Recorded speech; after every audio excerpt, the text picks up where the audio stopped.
Bonjour à toutes et à tous, vous écoutez Cinécast. Salut Thibaut. Salut Guillaume. Cinécast, c'est le podcast qui chaque semaine vous recommande des films à voir au cinéma, en streaming ou VOD. Et aujourd'hui, on l'attendait celui-ci, 28 ans plus tard, le troisième opus de la saga d'épouvante zombiesque, lancé par Danny Boyle et Alex Garland il y a combien Il y d'années? a 25 ans, je crois que c'était 22 ans. Oui, c'est 2003, il me ça. semble, le premier. Un petit peu de temps en tout cas déjà, ce film-là. Donc, film, vous l'aurez compris, oui, question de zombies, des questions de survie, avec toujours donc Danny Boyle à la réalisation, Alex Garland au scénario, donc le retour, avec Aaron Taylor Johnson au casting, Bah, Jodie Comer. Oui. le retour de Danny Boyle aussi, parce qu'il n'avait pas Oui, réalisé oui, tout le monde est de retour. le deuxième film. Tout le monde est de retour sauf Cillian Murphy. Bref, ne parlons pas de ça. Donc Aaron Taylor Johnson, Jodie Comer et Alfie Williams au casting, 28 ans plus tard. Ça parle de quoi? Ça fait près de 30 ans que le virus de la fureur s'est échappé d'un laboratoire d'armement biologique. Alors qu'un confinement très strict a été mis en place, certains ont trouvé le moyen de survivre parmi les personnes infectées. Et c'est ainsi qu'une communauté de rescapés s'est réfugiée sur une petite île, reliée par le continent par une petite route, placée sous haute protection. Et lorsque un des habitants de l'île est envoyé en mission sur le continent, il découvre que non seulement les infectés ont muté, mais que d'autres survivants aussi sont là, dans un contexte forcément mystérieux et terrifiant. Je propose qu'on regarde un extrait de la bande-annonce après ce long synopsis.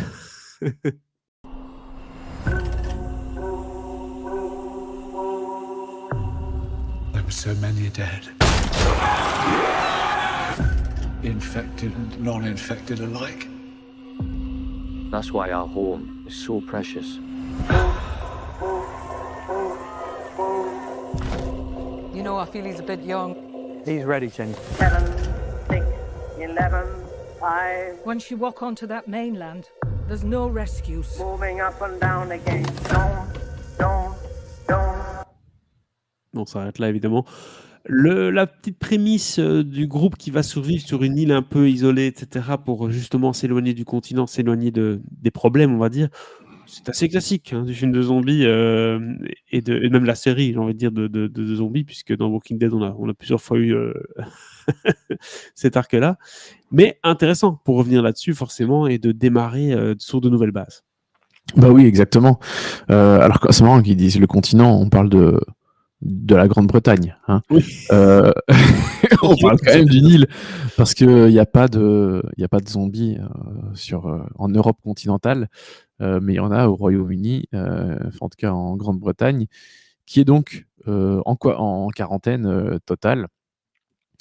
Et on a ces gens qui survivent sur cette petite île à côté de la Grande-Bretagne, qui est reliée uniquement par un petit chemin, une route qu'on voit, mais qui est accessible qu'à marée basse, parce qu'à marée haute, voilà, l'eau est complètement submerge le chemin, et ce qui fait que c'est quand même une île qui est facile à défendre, t'es à l'abri des zombies, quoi. Donc c'est plutôt pratique. C'est très pratique. Après, le continent, comme ils disent, l'Angleterre est quand même dangereuse, vu qu'il y a quand même plein de zombies, mais contrairement à ce qu'ils disent un peu dans ce synopsis pas ouf, ils y vont de temps en temps sur le continent. On va toujours dire continent, même si voilà.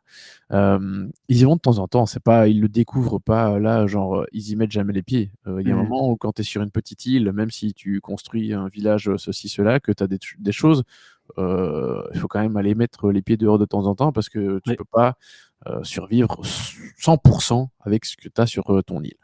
Donc voilà, ils doivent aller de temps en temps à l'extérieur, et le film démarre alors qu'on a le personnage incarné par Aaron Taylor Johnson qui va amener son fils, incarné par le jeune Alfie Williams, pour faire ses premiers kills, pour qu'il tue ses premiers zombies. C'est vraiment ça, il a 12 ans, ça y est, il estime qu'il est prêt, donc ils partent avec leurs arcs, leurs flèches, et il va lui montrer un peu ce que c'est le monde extérieur, parce que lui, il a grandi toute sa vie sur cette île, sur cette petite île, donc il n'a jamais mis les pieds sur le continent, comme ils appellent.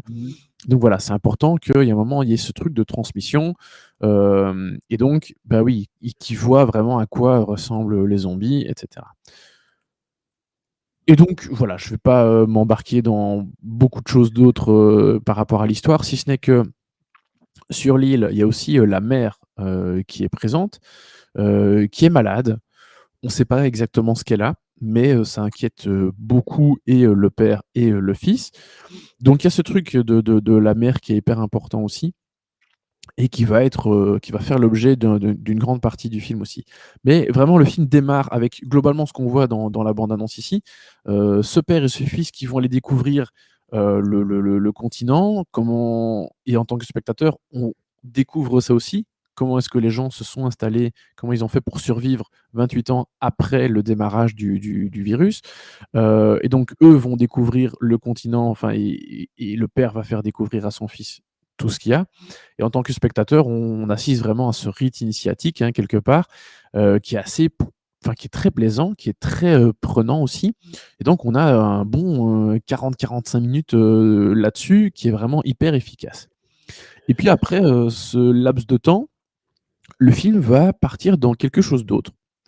Où après, il y a un petit moment un petit moment tampon, hein, on passe pas vraiment d'une chose à l'autre, mais où après s'être intéressé à la relation père-fils, ben, on va vraiment s'intéresser plutôt à la relation mère-fils et à cette maladie qu'a la mère, qu'on sait vraiment pas trop ce que c'est. C'était pas du tout français ce que je viens de dire, mais c'est pas grave, mettez ça sur le compte de la fatigue. Mais en fait, le film va vraiment changer de ton et et et Et de réfléchir un perspective. peu. Pardon? Et de perspective aussi, puisqu'on va se Et concentrer tout à coup sur la maman alors qu'on était sur le papa au début. oui, et en fait, il va s'interroger, à tout ce qui entoure, la mort et c'est un peu la thématique de ces dernières semaines, hein, avec, Life of Chuck. Mais comment dans cette société où la mort est partout, et où la mort est très absente aussi pour certains, parce que tous ces gens qui vivent sur l'île, bah, la mort, à part les gens de temps en temps qui meurent, c'est pas comme, s'il y avait plein de zombies autour et qu'ils attaquaient et qu'ils étaient vraiment face à la mort en permanence, tu vois? Mais globalement, dans ce monde où la mort est omniprésente, ben, quel est leur rapport par rapport à ça? Et puis il y a toutes cette question aussi du souvenir qui est hyper importante et qui arrive de façon assez inattendue, dans le film. Heu, donc vraiment on a 2, enfin j'exagère un peu, mais 2 salles, 2 ambiances quoi, tu vois? Oui, tout à fait. Je vois très bien ce que tu veux dire et je comprends un peu plus l'interview d'Alex Garland qui disait récemment que, pour écrire ce film-ci, il s'était beaucoup inspiré de Last of Us, étant donné qu'il est gamer et donc en même temps il a dit: «Ah si j'avais eu le jeu à l'époque, du 1er film, j'aurais changé pas mal de choses». Et D'accord. donc voilà, il a voulu peut-être revenir dans cet univers-là, entre autres parce qu'il a joué à un jeu où le ton est un peu différent. On n'est pas juste dans du zombie, on est aussi dans de la réflexion, de qu'est-ce que Ouais, ouais. c'est? C'est un drame en fait, un drame humain au milieu d'une apocalypse, quoi. Ouais, ouais. Bah, et justement, le film fait beaucoup moins série Z que les 2 films précédents, 28 jours et 28 semaines plus tard. Surtout le 2e, il faisait vraiment très, très, série Z avec, je sais pas si tu te souviens, enfin, je sais même pas si tu l'as vu, mais notamment cette scène, où l'hélicoptère, zigouillait plein de zombies avec les pales. Enfin voilà, il y avait vraiment ce côté très, très, très série Z qui était beaucoup plus présent.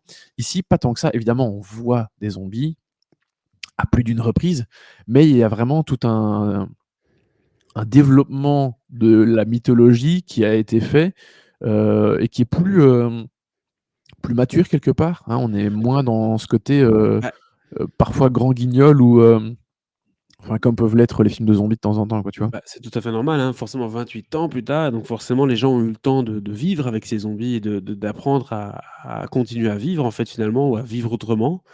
Et donc du coup, d'autres problèmes arrivent, des problèmes qu'on se pose peut-être pas quand on a 50 000 zombies qui nous courent dessus, quoi. Exactement. Voilà, donc c'est un peu forcément une manière un peu plus intelligente d'aborder le sujet. Puis Danny Boyle et Alex Garland ont pris de l'âge entre-temps, donc c'est normal qu'ils reviennent avec une proposition un peu plus mature. Ouais. Hem, Et Danny Boyle a dit en interview récemment que, Alex Garland, enfin parce qu'on sait déjà qu'il va y avoir une suite, hein, qui a déjà été tournée par, mmh Nia DaCosta, mais qu'Alex Garland, il écrit, et qu'un 3e film est prévu. Il est pas encore, greenlighté, mais il est prévu, mais qu'Alex Garland écrit souvent des suites aux films qu'ils font, enfin qu'ils réalisent. Mmh. D'ailleurs Sunshine, il avait écrit, 2 suites Mon qui Dieu. n'ont jamais eu lieu, hein, qui sont jamais Ouh là! produites, mais il avait écrit des suites et tu te dis: «Ah, ouais, bah, c'est étonnant». surtout au vu de comment Sunshine se termine. Mais voilà, Alex Garland pousse souvent la réflexion de l'univers et de ce qu'il comporte, ce qu'il comprend et ce qui peut se passer dedans, assez loin. Et ça, c'est forcément hyper intéressant. Et clairement, je pense que le film, alors je vais pas spoiler cette toute dernière scène du film, évidemment. Je vais juste dire qu'elle a à nouveau une tonalité assez, très différente de ce qu'on voit auparavant et qui nous prépare au film prochain. J'ai aucune idée de ce que va être le film prochain, hein, donc je vous spoil pas en soi. Mais c'est juste à nouveau pour parler de cette différence de ton et tu vois, de cette façon de se dire: «Bah, tiens, un univers est vraiment riche et on peut faire autant de choses différentes dedans», tu vois? Donc ça, c'est aussi, hyper intéressant. Et c'est clairement ça qu'ils vont voulu faire ici avec cette, nouvelle trilogie, si je puis dire, même si c'est pas encore une trilogie, c'est de repartir à zéro et c'est pour ça aussi que ceux qui n'ont pas vu les 2 premiers films, je pense qu'ils vont pas être perdus s'ils démarrent avec ce 28 ans plus tard au cinéma. Non et non, ils vont pas être perdus du tout. Donc ça, c'est vraiment une bonne chose. Et bon, alors par contre, je pense que s'ils regardent la suite, là, il faudra quand même avoir vu Ah ouais. 28 ans plus tard. Vous n'avez pas les bases sinon. Mais à nouveau, on sait rien de ce qui va se passer dans ce film, mais le film suppose que certains des personnages présents dans ce film-ci seront dans le suivant, c'est tout. Mais à Est-ce que nouveau, ça se on n'en tient sait en tant rien. que film ou pas? Parce que souvent les films comme ça qui sont les premiers d'une nouvelle saga ou autre, tu un peu le côté d'avoir vu le menu mais pas eu le dessert, tu vois ce que je veux dire? Et donc tu ce sentiment-là à la fin du film de conclusion, du commencement, tu vois ce que je veux dire? Hem Bah, en fait, en général, ce problème qu'on peut avoir, c'est plutôt, au 2e film qu'au premier. Er Non, ici, vraiment, si ça s'arrêtait là, je suis content.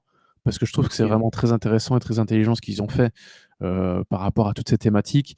Et puis, on parle plus de profondeur et cetera, mais il y a des moments très prenants, évidemment, avec des zombies et cetera. Donc on a aussi le côté action qui est très présent.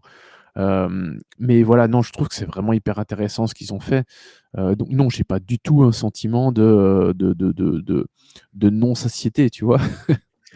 Et un dernier mot sur notre ami, Aaron Taylor Johnson et ses copains au casting. Est-ce que Kraven the Hunter va mieux? Est-ce que est-ce qu'on a quelque chose de plus convaincant ici avec ce film-ci? Bah, lui était pas mauvais, dans Kraven the Hunter, mais non, Aaron Taylor Johnson est très bien ici. Jodie Comer est super. Ralph Fiennes, j'en ai pas parlé et je vais pas trop parler de son personnage parce qu'il est très particulier et très surprenant et c'est sans doute une des meilleures choses du film, je trouve. Ralph Fiennes est vraiment super dans le film. Et je voulais aussi évidemment parler de Alfie Williams qui a donc le rôle principal, hein, de Spike, le fils. Hem Et voilà, lui, il a juste, joué dans la série, enfin dans un épisode de la série, His Dark Materials, tu vois? Qui était l'adaptation, des Ouais, tout à fait. bouquins, heu, de Pullman là, en série. Mais voilà, c'est un super gars, je le trouve vraiment très, très bien dans ce film-ci et vraiment, dans l'ensemble, 28 ans plus tard, c'est un film que j'avais très, très hâte de voir parce que, bah, enfin voilà, toi tu le sais bien, on a eu Danny Boyle comme invité d'honneur au BIFF, il y a 2 mois. Donc ça fait des mois que je parle de ce film, par mail avec Sony et de faire venir Danny Boyle, pour une masterclass, tout le bazar. Autant dire que j'avais très, très hâte de le voir et vraiment le film m'a surpris, mais m'a clairement pas déçu. J'ai juste un petit bémol, mais c'est vraiment un petit bémol, c'est qu'on n'entend pas vraiment le thème iconique, la musique, Ouais. de 28 jours et 28 semaines plus tard. Elle est pas trop présente et puis un autre petit bémol qui, moi, m'a pas gêné, mais je sais que certains, confrères et consoeurs, à la sortie de la projection étaient un peu dérangés par cette fameuse dernière scène dont je vous parlais qui va introduire quelque part le film suivant. La Je suite, ouais. pense, hein, c'est vraiment une supposition à nouveau, hem, qui à mon avis va un peu décevoir du monde parce qu'elle est clairement pas dans la même, vibe que tout le film. Donc voilà, elle dénote très clairement et quelque part ça elle m'excite et m'inquiète Ah oui, et ils prennent par un rapport à la risque. direction, que va avoir le film suivant de Nia DaCosta, donc 28 ans, c'est quoi le titre exact? 28 Years Later, The Bone Temple, voilà. Donc le OK. temple, des os. Ça promet. Mais voilà, en tout cas, c'est assez excitant et je trouve ça vraiment fantastique d'arriver à surprendre les gens comme ça avec un film grand public et en tout cas aussi attendu qu'un film comme 28 Years Later. Clairement, Danny Boyle, il m'a pas du tout déçu sur ce coup-là. Son équipe non plus. Anthony Dodd Mantle, toujours à la photo, qui était déjà son chef-op sur le premier film et qui n'est pas son chef-op habituel. Hein. Enfin, ils ont quand même fait 5-6 films ensemble, mais voilà, c'est pas son unique chef opérateur. Mais Anthony Dodd Mantle, vraiment pas du tout décevant. Young Fathers à la musique, c'était top aussi. Donc, non, vraiment, production design, c'est vrai que je vous ai pas parlé de tous les décors. Je l'avais noté, mais je l'ai pas dit. Mais les décors naturels, toutes les cabanes et tout le bazar. Il y a des trucs post-apo qui sont vraiment super. Donc, non, vraiment, c'est du super bon taf. Je suis pas du tout déçu. Donc voilà, merci Dany. Merci Dany pour ce film du coup. 3 étoiles, 4 étoiles, c'est dans ces Alors, niveaux-là? un peu entre les deux, oui. 3, c'est trop peu. 4, c'est peut-être. J'essaie de me modérer parce que je l'ai vu aujourd'hui, donc j'en parle plus à chaud, mais voilà, je l'ai quand même vu dans la journée, donc je veux que je me tempère un peu, mais oui, on est plutôt autour de 3 étoiles et demie sur 4, hein, rappelons-le, enfin sur 5, mais je donne jamais 5. Donc 4, c'est généralement le max. Donc un tout petit peu en dessous du 4, mais en tout cas, quoi qu'il arrive, très Mais bon c'est film vraiment très bien. On est et ça fait clairement du au-dessus bien. du niveau du 2. Par rapport au premier, ça sert à rien de comparer au premier, je trouve. Il est sorti il y a trop longtemps et les films n'ont rien à voir au final, au niveau de la façon dont ils sont faits.